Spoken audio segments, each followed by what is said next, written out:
Karin, Ja. jeg er rigtig glad for, at du har lyst til at være med i studiet i dag til den her snak. Jeg har taget dig med. Normalt sidder jeg jo selv og er vært her på Master Podcast Marketing, men nogle gange så er det også godt at have en rigtig dygtig person som dig, der sådan lidt kan tage, lad os sige, de lytternes parti i forhold til i hvert fald at prøve at grave nogle sandheder og nogle fakta frem omkring et medie, som rigtig mange virksomheder burde kigge på, men som mange stadigvæk helt 100% får øjnene op for. Så jeg har ladet dig være den, der stiller spørgsmål i dag. Det er spændende. Ja, fordi jeg er jo rigtig nysgerrig. Jeg ved lidt om podcast, men er jo ikke sådan ultra-podcast bruger, så der er mange spørgsmål, jeg har på sinde, Bjørn. Kunne du ikke starte med at fortælle mig lidt om, hvad det her podcast-univers egentlig kan? Altså, hvorfor er det, at det er blevet need to have? Ja, men det er et rigtig godt spørgsmål, Karin, og det er jo en dialog, som jeg har rigtig meget med rigtig mange af de kunder, vi sidder med, og man kan sige, kort fortalt, så den største misforståelse, jeg oplever omkring podcast som formidlings- og marketingkanal, er meget det her med, at mange tænker, at podcast, det er egentlig bare digitaliseret radio. Nu har du jo selv en radiobaggrund, så du ved også, og man kan sige, problemet med det er, at det er en lidt misforståelse. Fordi hvis du ser podcast-universet, så er det egentlig mere sammenligneligt med, nu kommer du selv fra TV2 tidligere, du ved, og der synes jeg egentlig godt, man kan sammenligne podcasts rolle i forhold til radio med, hvordan at tv, almindelig flow-tv og streaming, de ligesom forholder sig til hinanden, hvis man kan sige det. Fordi at vi ved godt, at hvis man nu skal tillade sig at være lidt fræk, så sige, førhen der satte du dig jo foran fjernsynet, og så du, der var der. Hvorimod du jo i langt højere grad nu, der sidder du og ser lige præcis det, du gerne vil, og du har sådan en hel portefølje af ting, der er relevante for dig, og det, som du kunne finde på at sidde og se på Netflix, adskiller sig garanteret rigtig meget fra, hvad jeg kunne finde på at sidde og se på Netflix. Og det er jo i og for sig det samme, det gør sig med podcast. Så hvis du sidder i din bil, ligesom du for eksempel har gjort i dag, så kan man enten vælge at lytte på noget radio, hvor der sidder nogle mennesker og snakker, eller der kommer noget musik, eller sekundært, du kan faktisk også aktivt gå ind og tilvælge. Ja, du siger noget der, fordi det, jeg sådan prøver, og du må korrekte mig, hvis jeg tager fejl, er det ikke rigtig forstået, Bjørn, at der er mulighed her for at lave noget, der er anti-mainstream, men egentlig også meget nichebåret. Altså, du kan dykke ned i noget, som faktisk måske kun 500 eller 1000 mennesker i Danmark interesserer sig for, og virkelig nørde og finde de rigtige små detaljer, som man ikke kan i et stort mainstream-format. Ja, jamen det synes jeg, det er rigtig, Karin, og det er jo lige præcis, det er en helt rigtig formodning, fordi man kan sige, det der jo i hvert fald er styrken i podcast-universet, er jo også, at der er jo en enorm lav indgangsbarriere. Det er klart, at når du sidder og driver en kommerciel, om det er så en radio- eller tv-station, så er det ligegyldigt. Du er nødt til ligesom at lave en case, der ligesom siger, hvor mange mennesker kan vi få til at lytte på det her? Hvorimod, at du i podcast-universet kan du jo i langt højere grad lave noget, fordi du er båret af en passion. Ja. Du er båret af en formidlingslyst inden for et givet område. Og der kan man sige, der tror jeg, en af de vigtigste dialoger, jeg ofte har, når jeg snakker med annoncører, så er det her med, det er fordi, vi er så vant til, at så når du indkøber marketing eller kommunikation for den sags skyld, har du altid en formodning om, at du skal ramme rigtig mange mennesker med det, du laver. Det er derfor, du køber en stor pakke med et eller andet. Ja, altså du ved, hvis du er på en Vild med Dans på TV2 for eksempel, så er det fordi, så ved du, der er rigtig mange mennesker, der kigger der. Hvor at den dialog, som vi prøver rigtig meget at starte i mit podcast marketingbureau M99, det er det her med, at vi vil egentlig betydeligt hellere have, at vi kommer til at snakke om kvaliteten. Du vil ramme den rigtige målgruppe jo. Det er vel egentlig det handler om. Ja. Ikke? Og komme helt derned, hvor du frasorterer dem, der faktisk ikke er relevante, men får de lyttere til, som faktisk lige nøjagtigt er fortaler for produktet, eller for den ydelse, man har. Ja. Så jeg tænker, du kan vel ramme mere det rigtige publikum. Og så tænker jeg også, der er noget andet interessant i det. Da jeg startede som journalist for mange år siden, der var det jo kun de her store etablerede medier, hvor det her, altså mange virksomheder, tænker jeg, kan også kan lave deres eget medie. Ja. Altså, at de selv er afsender på en historie, eller en problematik, eller en debat, som faktisk fylder i deres branche. Så jeg tænker, det er måske også en døråbner i virkeligheden ind til det her marked, fordi du selv kan forme dit program og dit medie i en podcast, som du egentlig gerne vil. Ja, det synes jeg, det er helt rigtigt set, og man kan sige, det er ekstremt vigtigt at forstå også omkring, hvor vi er henne lige nu i forhold til i hvert fald marketingbranchen, og i forhold til, nu tillader mig også at bruge ordet moderne forbrugere. Et rigtig god grund til, at mange virksomheder kigger mere mod podcast, er også fordi dem, der lytter til podcast, det er oftest dem, der er sværest at ramme andre steder. De er mere veluddannede, de er mere købestærke, og så tertiært, så er de også i lige så høj grad dem, de sidder måske nødvendigvis til Flow TV, de sidder måske nødvendigvis til radio, og de har adblockers, når det er, de sidder og ser digitale medier, så hvordan rammer du de her mennesker? Og der kan man sige, der tror jeg i højere grad, at virksomhederne har fået øjne op for, at i stedet for at forsøge at få den traditionelle presse til at tegne det billede af det, som du gerne vil have af dig som virksomhed, eller dit produkt, eller det du gør, så kan du i langt højere grad egentlig styre narrativet og dialogen selv, og så kan du dybest set også, og det synes jeg er en undervurderet ting i podcast-regi for virksomheder, du får en platform, hvor du kan formidle noget, som er ekstremt interessant. Og der synes jeg, der er det desværre stadigvæk, og det opponerer jeg en lille smule mod i mit arbejde, det er ofte, når man tænker podcast i virksomhedsregi, så ender det med at blive 2 mennesker, der sidder og snakker sammen, eller så sidder du og inviterer folk ind, du ved. Jo, men man kan jo også være åben i sin podcast og invitere gæster ind til, godt nok måske i en markedsføringssammenhæng, men som er opponent, eller som har en anden holdning. Derfor, altså, det nuancerede billede er jo faktisk også rigtig fint, selvom man får nogen med på holdet, som måske ikke er fortaler for produktet, eller det, men debatten. Og det, at man så til sidst selv som lytter kan konkludere på podcasten, er jo også fint. Du kan godt have opponenter i en podcast jo, men bare hvis emnet så er tilpas interessant, eller du er inde på en vinkling, som du gerne vil have ud over rampen, så står det jo en frit for, tænker jeg. Ja, jamen lige præcis. Og det er jo faktisk, det er netop det, jeg synes er faktisk noget af det fedeste ved det format, er jo netop også, at efterhånden så begynder vi jo også at se, at virksomheder bliver mere modige på, hvad de laver. Ja. Så netop det der med, i stedet for så at spille den sikkert, og så prøve at lave noget, som måske kunne være et eller andet Radio 4-format, eller et eller andet, men så sådan det der med, altså, sådan nogle som for eksempel Mailchimp, som er en amerikansk tech-virksomhed, der laver mail, eller sådan nyhedsbrevssoftware. De har kørt en podcast her med Bjørk, sangeren.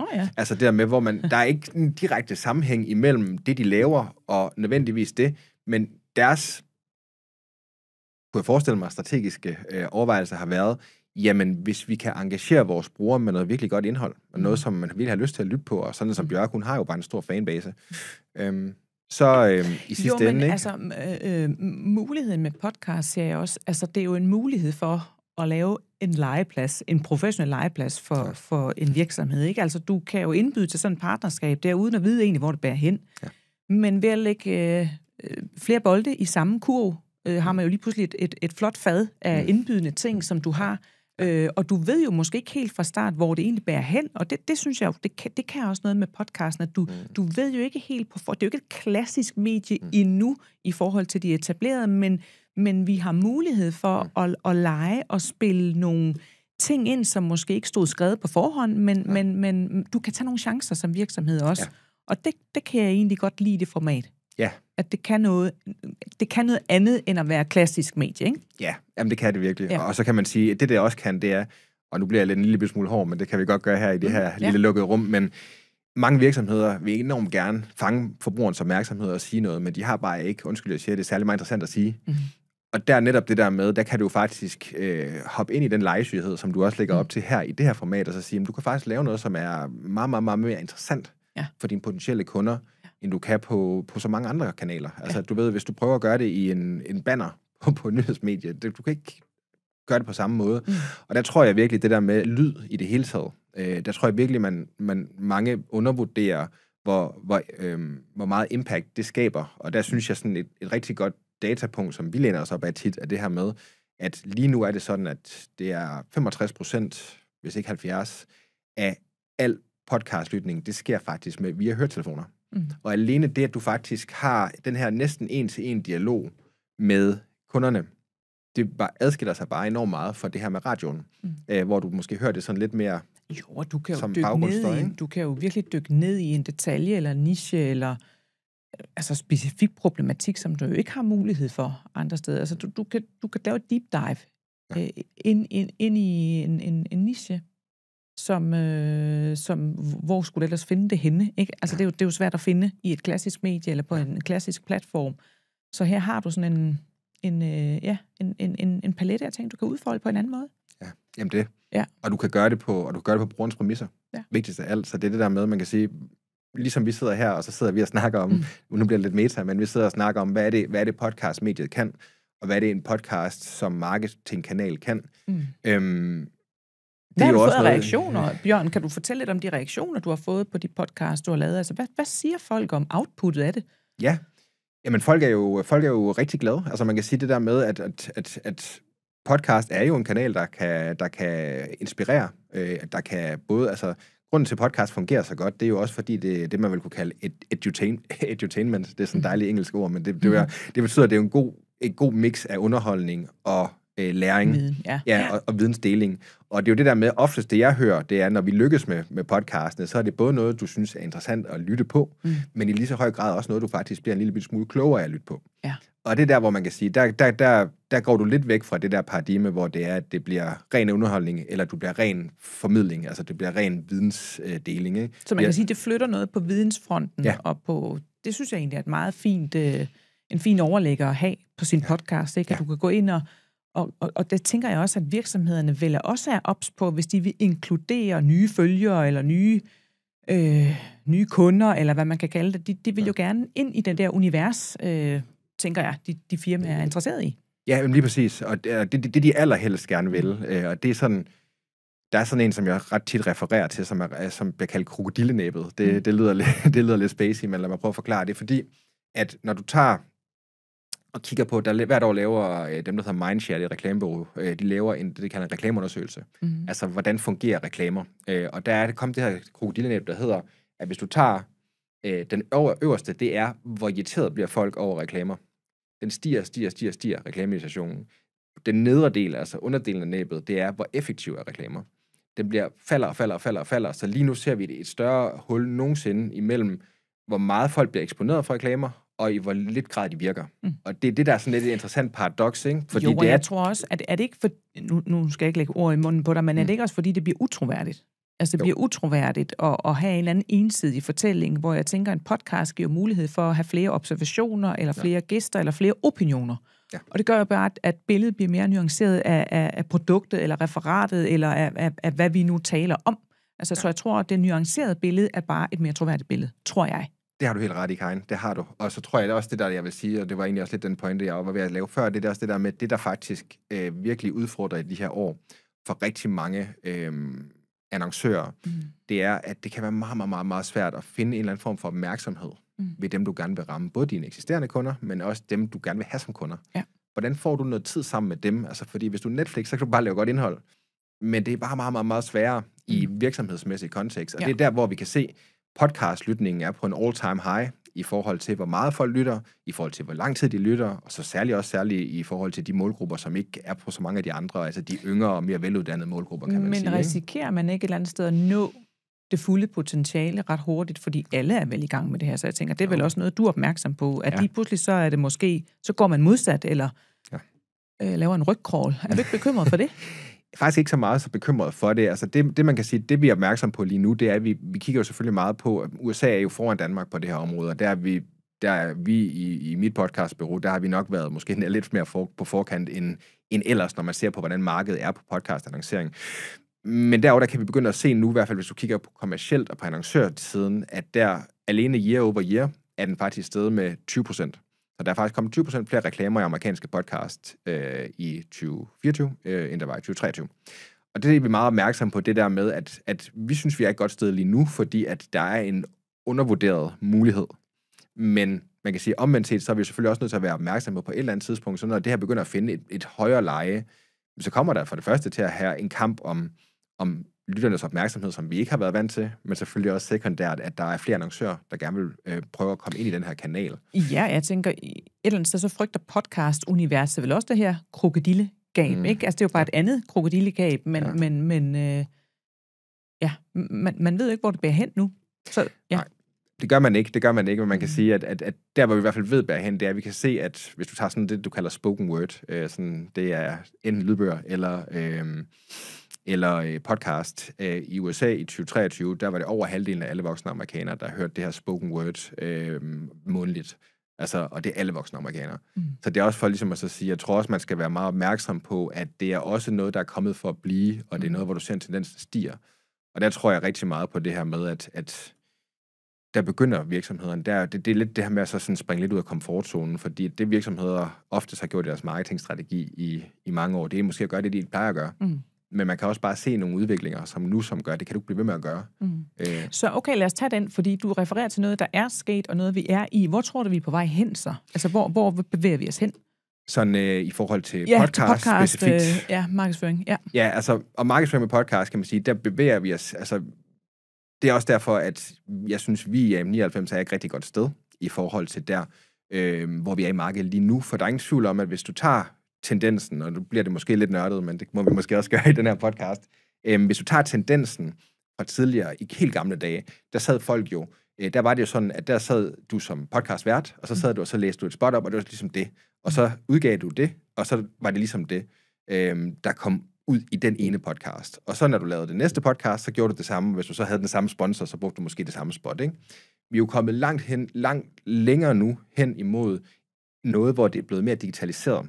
Det betyder også, at nu har jeg selv min egen podcastkanal også, og hvis du tager for eksempel de små 80 afsnit, jeg har liggende af podcasten der er der egentlig noget teknologi tilgængeligt nu, der gør, at der vil jeg sådan set kunne sidde og skifte dem ud i alle afsnittene, i stedet for at det bare lå i det ene afsnit, hvor det var lavet. Så det bliver også mere digitaliseret, og det er en udvikling, vi kommer til at se fremadrettet, og det er helt klart noget af det, vi er opmærksom på, fordi at selve udviklingen går i retning af det her med, at jamen, vi er jo bare sådan som annoncører, vi vil jo gerne fange folks opmærksomhed. Og det er jo ikke alle nødvendigvis, der tænker mest over, om de rammer dem på en rigtig måde. Så der er også noget af det her, der hedder brand safety, som vi tænker meget over, når vi snakker med vores kunder. Fordi det er klart, at det kender du sikkert også selv, Karin, du ved, hvis du sidder og lytter på et eller andet, og du egentlig faktisk måske bliver mere forstyrret, end du reelt oplever noget positivt ved det, så det er faktisk ikke, så er der nok en ret god sandsynlighed for, at det smitter negativt af på din opfattelse af den, der forstyrrer dig. Og det skal man bare være meget opmærksom på, det der med, at vi arbejder med en model for podcast-annoncering, hvor vi sådan ligesom siger, at det skal jo også have en relevans. Jo højere relevansen er for lytteren, jo mere effektivt og jo mere værdiskabende er det jo for både lytteren, for podcast-verden, men selvfølgelig også sidst inden for annoncøren også. Nu du siger, at der er et kæmpe potentiale i det, og det forstår jeg fint. Kunne du prøve at servere lidt for mig udefrastående, sådan, hvad er det især for nogle virksomheder, der kunne have brug for den her type annoncering? Ja, det er et rigtig godt spørgsmål, fordi man kan sige, at der er ingen tvivl om, at der er jo forskellige måder at anskue det på. Den type virksomheder, som vi i hvert fald særligt kan se, der kan skabe rigtig stor glæde af dem, det er jo også dem, der faktisk har rigtig, rigtig stort viden inden for et område. Nu driver du selv, og selv har et kommunikationsbureau og reklamebureau også, og man kan sige netop det der med, når man har den her viden, og man har dialog med kunderne, men så kan I også meget, meget bedre skære det til på en måde, hvor I faktisk gør det så spændende for dem at lytte på, at I både laver noget godt og noget brugbart indhold, men i lige så høj grad også underholder og gør dem klogere samtidig. Så jeg vil sige, virksomheder, der har som udgangspunkt måske lidt nichet igen, lidt nichet afsæt, om det så kan være sikkerhedsvirksomheder, eller om det kan være nogen, der har et højt vidensniveau inden for det, de laver. Der er masser af eksempler på det, men omvendt set, så kan du også sige, hvis du tager nogle af dem, der virkelig skal ud og ramme, lad os sige, nogle specifikke interesseområder, der er der jo også noget. Altså, så hvis du for eksempel tager et konkret eksempel, det er jo, hvis du er inden for hele kultur- og underholdningsdelen af det, de virksomheder, der beskæftiger sig med det, om det så kunne være nogle af dem, der sælger streaming, om det kan være nogle af dem, der basalt set bare gerne vil ud og ramme sådan, altså hvor emnet giver rigtig god mening. Så der er jo en grund til, at for eksempel der bliver lavet podcast, hvor man anbefaler film, eller der bliver lavet podcast, du ved, egentlig også nyhedspodcast, for den sags skyld. Ja. Alt det er der jo ligesom en ret fin synergi, kan der være, imellem at du har lad os sige, en streamingproducent, hvor du kan se film og serier, og så har du faktisk et tema i podcasten, hvor at film og serier, det er afsættet, du ved. Så det er egentlig sådan for at sige, at der er jo en bred palette, men vigtigst af alt, så tror jeg, at dem, der for alvor er relevant for, det er selvfølgelig dem, der gerne vil prøve at ramme måske de lidt yngre målgrupper, hvor man kan sige, at selvom vi også kan se, at i i helt ældre målgrupper, der stiger podcastlytningen faktisk også virkelig meget. Men hvis du kigger sådan lidt yngre særligt, så lytter de rigtig meget til podcast, og de har et højt engagementsniveau i podcasten. Så jeg vil sige, så længe at man har en målgruppe, altså du er i en branche, hvor du har noget viden, du gerne vil dele, og du forhåbentlig kan få nogen hjælp til at gøre det på en underholdende måde, men også sekundært, at du gerne vil nå nogen, der måske ikke nødvendigvis er, forstå mig ret, er helt i den allerældste målgruppe. Giver det mening? Ja. Hvordan omsætter de der kunder, lad os sige, at en virksomhed laver en podcast med dig, for eksempel. Hvordan omsætter virksomheden det til kundernes loyalitet? Altså, hvordan kan en podcast give mening for en virksomhed? Ja, det er et godt spørgsmål, og der kan man sige, at hvis man virkelig sådan skal tage det sådan helt skridtet ud, så er det jo flere måder, du kan bruge podcast på. Så hvis vi virkelig skal være next level, og det er der ikke særlig mange danske virksomheder, der er i det hele taget, og vi prøver at udfordre vores kunder lidt til det, så tænker du faktisk de her podcastmuligheder sammen, mere end du tænker det bare at lave en podcast. Så du kan lige så vel lave en podcast, som du faktisk også kan eksponere i andre relevante podcasts, hvor dit publikum også lytter. Men den måde, det kan bedst give mening på, kan man sige, i forhold til at skabe værdi. For det første så er det der med, at du øger den tid, du har. Altså, du laver noget indhold, som din målgruppe, og måske gerne omkring faktisk de udfordringer, din målgruppe møder, som folk har lyst til at så lytte på. Det kan være alt fra, at du får hiver nogle spændende mennesker ind i en podcast, til det her med, at du også måske sekundært, at du i lige så høj grad også, at du også giver dem noget viden, der gør dem klogere, hvis man kan sige det. Altså, så det er egentlig det her med, det er jo både en kombination af, at du egentlig både kan opbygge dit brand, ved at du har nogle rigtig relevante mennesker, som har lyst til at være en del af det podcast-univers, du laver, men selvfølgelig også i sekundært, at du giver dem noget underholdning, og du gør dem klogere og giver dem noget viden. Så på den måde bliver der skabt rigtig meget værdi for virksomheden på podcast, hvis det giver mening. Ja, det giver mening. Ja. Bjørn, du har givet mig mange svar. Ja. Mange gode svar. Hvad vil du sige til en kunde, som lidt fornægter podcastens værdi? Altså, jeg tænker, der må være nogle skeptikere derude, der tænker, okay, er det ikke bare sådan en døgnflue? Altså, hvad vil du sige til dem? Det er et rigtig godt spørgsmål. Jeg tror, der er mange ting, jeg gerne vil sige til dem. Altså, jeg tror for det første, jeg sådan synes,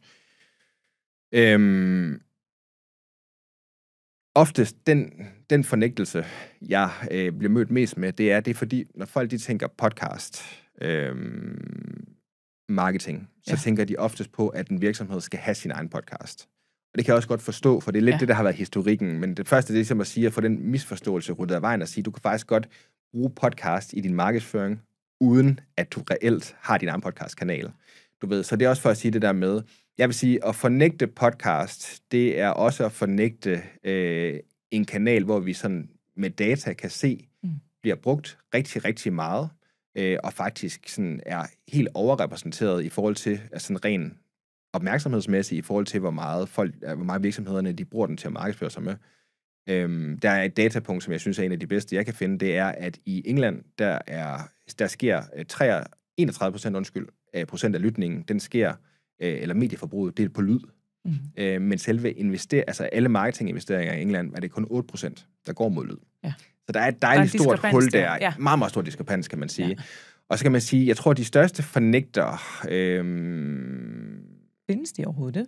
Det må du vide. Ja, det gør det. Det ved jeg ikke, om jeg vil sige, de findes, men jeg tror måske mere, folk har svært ved at sætte det i konteksten af, hvordan de kan gøre det, og det er det, der er svært, ikke? Fordi man kan sige, der hvor man fornægter nogle meget basale psykologiske mekanismer, hvis man fornægter podcast effektivitet, hvis man kan sige det. En ting er det der med, det er ligesom vi sidder og snakker nu, meget podcastlytning sker jo som noget, du gør som noget andet, så det der faktisk for alvor er en af dem, det er sådan, nu bliver det sådan lidt psykologisk, men en af de grunde til, at podcast fungerer, det er jo fordi, at ofte, hvis du går for eksempel, Karin, hvis du er ude og slå græs eller et eller andet, og du lytter på en eller anden form for podcast, så går du faktisk måske lidt og bliver påvirket lidt med din underbevidsthed. Du er faktisk måske ikke nødvendigvis, du har ikke paraderne op på samme måde, som hvis du gik ind på et nyhedsmedies forside, der vil du se alle mulige, du ved, der vil du måske have paraden lidt mere op, hvorimod netop det der med, at du taler faktisk lidt til menneskers underbevidsthed ved at gøre det. Det er en af de der ting, hvor man siger, det kan man ikke fornægte, at det er psykologisk rigtigt.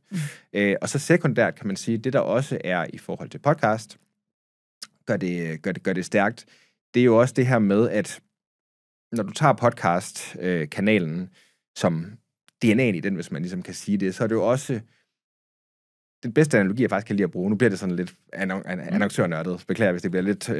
men man kan sige, det er fordi mange folk tænker, at podcast, det er sådan lidt ligesom digital radio. Det er lidt det, vi snakker om tidligere. Ikke? Den måde, som jeg godt kan lide at se podcast på, når man snakker ud fra et annoncørperspektiv, det er faktisk lidt mere lidt ligesom de der biografreklamer, man har, når man sidder i biografen. Og det ved du godt, Karin, det der med, at grunden til, at man ligesom, at biografreklamer, de fungerer så enormt effektivt, som de gør, det er jo netop fordi, at du kommer ind, du har slukket din telefon, du sidder og er 100% opmærksom på, hvad der sker op på det lærred. Og du kan ikke sammenligne en biografannonce med en fjernsynsannonce, tv-reklame. Fordi i tv-kanalen, der kan det faktisk være, at du står oppe i køkkenet, fjernsynet kører, eller det kan være, at du sidder med din telefon, eller alt muligt andet, du ved. Så det der med, at du faktisk har en stor impact, fordi folk har en opmærksomhed på det budskab, som du har. Det er sådan en af de der, hvis man fornægter det, så fornægter man jo igen også noget, som er sådan rimelig almen nyttig, lad os sige, opmærksomhed, eller psykologi, eller kalde det, hvad du vil, ikke? Ja. Giver det mening? Ja, ja, super interessant. Ja. Super interessant at høre. Jeg tror også, der er et potentiale, hvor vi ikke er nået toppen endnu. Ja. Ikke? Altså, der er noget måske uforløst, som jeg tænker, du også forklarer så fint her, men som der også er behov for at forklare, måske for nogen, for at de ligesom mener, det er dueligt for dem, ikke? Ja. Så hvis vi ligesom skal skære tingene ud i pap her til sidst, Bjørn, lad os sige, der sidder nogen derude og tænker, det kunne måske være noget for mig. Hvordan laver man ligesom en checkliste over, om det ligesom er den vej, man skal gå? Altså, hvad er det, man skal have for øje, inden man ligesom siger, nu går vi også podcast-vejen? Ja, man skal være, jeg vil sige det på den måde, at der hvor man sådan for alvor skal starte, der skal man starte med at finde ud af, hvem er min målgruppe? Hvad er det, der er deres interesse? Hvordan passer vores produkt eller service? Hvordan passer den ned i den, hvis man kan sige det, ikke? Så det handler som udgangspunkt først, hvad er det for en målgruppe, vi har? Sekundært selvfølgelig også, hvad er vores eksisterende marketingstrategi? Jeg synes, at noget der, hvor podcast for alvor skaber allerstørst værdi for virksomheden, det er også som en understøttende kanal til de andre markedsføringskanaler. Så det vil sige, at du får faktisk noget mega godt indhold, hvor du kan lave til nyhedsbrev, du kan få det ud på dine sociale medier, og så videre, og så videre. Så man skal også sådan ligesom at gøre op med sig selv, hvordan passer podcasten ind i de eksisterende marketingkanaler, vi allerede bruger. Og så vil jeg sige, så tror jeg det sidste, og det synes jeg for mig er lidt en kæphest, når jeg snakker med både vores kunder, men også potentielle kunder, man skal også have en investeringsvillighed i at faktisk at gøre det ordentligt. Ja, og fordi det bliver jo næste skridt. Folk tænker, okay, det lyder dyrt. Er det dyrt? Ikke nødvendigvis. Nej. Det er det ikke. Og det vil sige, jeg ser jo også igen marketing som en investering, der gerne skulle betale sig selv hjem igen. Så hvis man er sådan villig til at investere i at opbygge sit brand på sigt og ramme den relevante målgruppe, så er podcast bare en af de rigtig effektive kanaler, du kan bruge til netop det. Og det tror jeg, det er det, man ligesom skal tage med. Men det er også igen det der med, man skal heller ikke lægge alle sine æg i en kurv, så vi går aldrig ud og anbefaler vores kunder, at de skal kun investere i podcast. De skal et samspil med noget andet. Yes, lige præcis. Ja. Så det er nogle sindssygt gode spørgsmål, Karin. Så kan jeg også se, at nu er vi faktisk tør for tid. Tiden flyver, når man er i godt selskab, Bjørn. Ja, men altså, hvor blev den tid af? Ja, men spændende univers. Podcast-universet, som jeg tænker ikke har nået sin fulde højde endnu. Overhovedet ikke. Så spændende, Bjørn. Ja, tak. Og tak, fordi du vil give mig lidt viden omkring dit univers som podcastvært. Så held og lykke med det hele. Tak for det, og tak for gode spørgsmål, Karin. Ja,